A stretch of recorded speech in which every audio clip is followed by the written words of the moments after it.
नमस्कार मंडळी, आमची सर्व टीम जालना फॉरेस्टमध्ये फिरायला जात असते।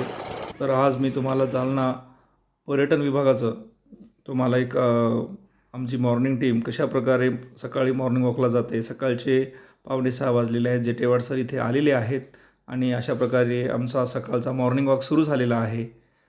या ठिकाणी आम्ही आणि जेटेवाड सर मॉर्निंग वॉकसाठी सुरुवात केलेली आहे। त्यानंतर आम्हाला Gaikwad sir, Mahore sir, Lokhande sir आम्हाला भेटतात आणि आमचा आनंदामध्ये मॉर्निंग वॉक सुरू होतो।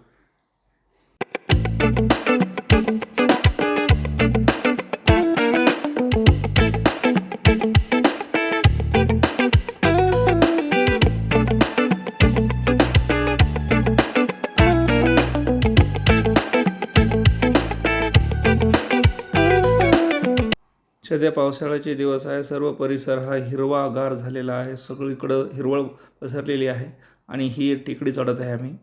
आणि या टेकडीवर एक हनुमानाचं मंदिर आहे बघा। टेकडीच्या साईडचा हा व्ह्यू तुम्हाला दाखवत आहे। सुंदर असे हिरवळ पसरलेली आहे बघा। सुंदर असं दृश्य या ठिकाणी आहे। हा रस्ता आहे आणि या टेकडीवर एक मचान आहे। सिमेंटचं वर जायला पायऱ्या आहेत। जवळपास 40 ते 45 फूट हे मचान आहे। मचानावरून सर्व व्ह्यू तुम्हाला मी जंगलाचा दाखवतो बघा। एकदम सुंदर हा वन परिक्षेत्राचा भाग आहे। एकदम हिरवळ आणि एकदम हिरवीगार झाडी सर्वत्र पसरलेली आहे बघा। कसा एक सुंदर असा हा व्ह्यू आहे। माझी सर्व टीम समोर गेलेली आहे। मी तुम्हाला हे व्ह्यू दाखवण्यासाठी या ठिकाणी थांबलो आहे बघा। थंडीगार हवा सुटलेली आहे। या जंगलामध्ये तुम्हाला हरण, नीलगाय आणि ससे आणि जास्ती प्रमाणात मोर पाहायला भेटतील। हे आहे या फॉरेस्टमधलं रेस्ट हाऊस। अधिकाऱ्यांसाठी कोणी अधिकारी आले तर या ठिकाणी थांबतात। या ठिकाणी आपणही येऊ शकतो, व्यायाम करू शकतो, योगा करू शकतो। या हिरवळीमध्ये अनेक जण इथे येतात। चला तर मी तुम्हाला आपल्या हनुमानाचं मंदिर दाखवतो। दर्शन घेऊया आपण हनुमानाचं। हा आहे फॉरेस्टमधला हनुमान।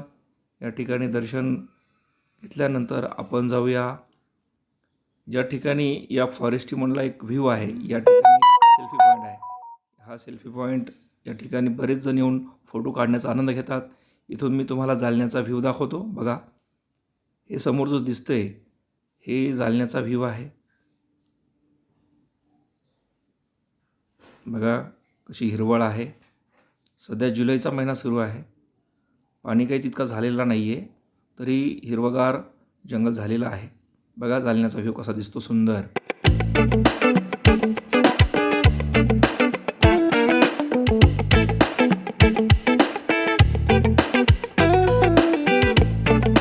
आमच्या मॉर्निंग टीमचे 54 वर्षाचे तरुण राठोड सर रनिंग करत आहेत।